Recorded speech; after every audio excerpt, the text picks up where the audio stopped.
Nujum Pak Belalang. Di negeri beringin rendang tinggal sebuah keluarga yang sangat kecil, iaitu Belalang dan bapanya Pak Belalang. Mereka ini hidup di dalam yang serba miskin. Walaupun kehidupannya diseliputi dengan kemiskinan dan kepapaan, dia tidak mahu berdikari dan berusaha untuk mendapatkan rezeki. Walhal anaknya iaitu Belalang menjadi pencari rezeki dengan melakukan berbagai-bagai pekerjaan di kampungnya seperti membasuh pinggan mangkuk, menggosok perahu, memanjat pokok kelapa dan sebagainya.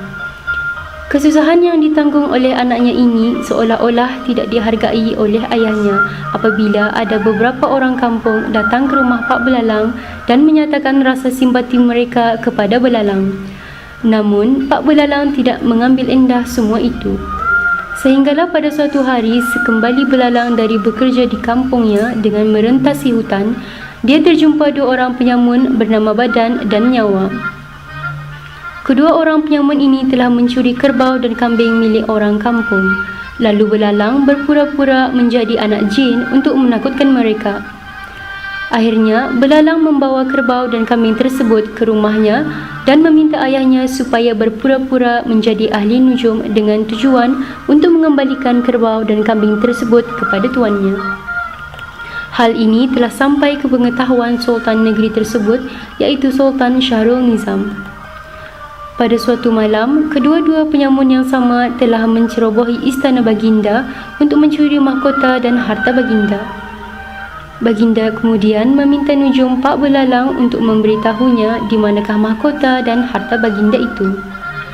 Pak Belalang cuba untuk melarikan diri ke sebuah gua di Bukit Tunggal. Kebetulan pula, kedua-dua penyamun tadi berada di situ. Pak Belalang berasa gembira kerana telah berjumpa mahkota dan harta Baginda.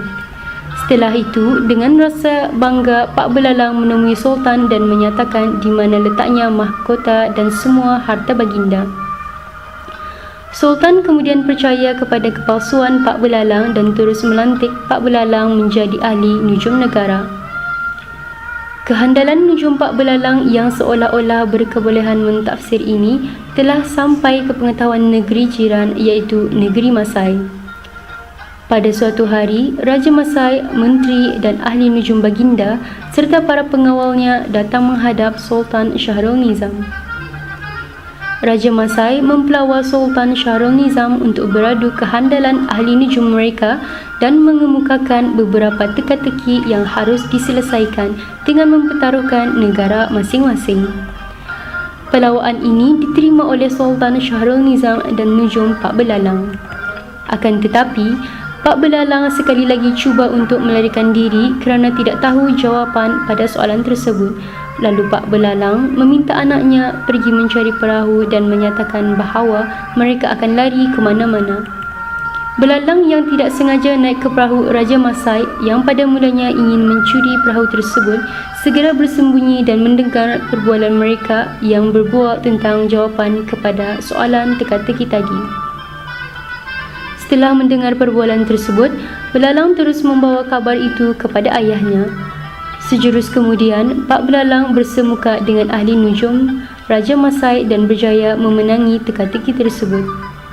Pihak Raja Masai tidak berpuas hati dan terus meletuskan kecurangan pada perjanjian yang telah sama-sama dimeterai. Raja Masai dan rombongannya telah menculik puteri si bujur sirih, iaitu anak anda kepada Sultan Syahrul Nizam. Sekali lagi, nujum Pak Belalang dipanggil untuk merisik di manakah gerangan puteri kesayangan Baginda. Kerana kejujuran Pak Belalang itu, dengan takdir Allah Subhanahu Wa Taala jua, dia telah dikurniakan tanda-tanda yang menunjukkan keadaan dan tempat puteri Baginda disembunyikan. Akhirnya, puteri si bujur sirih berjaya ditemui dan kebahagiaan bermula di situ.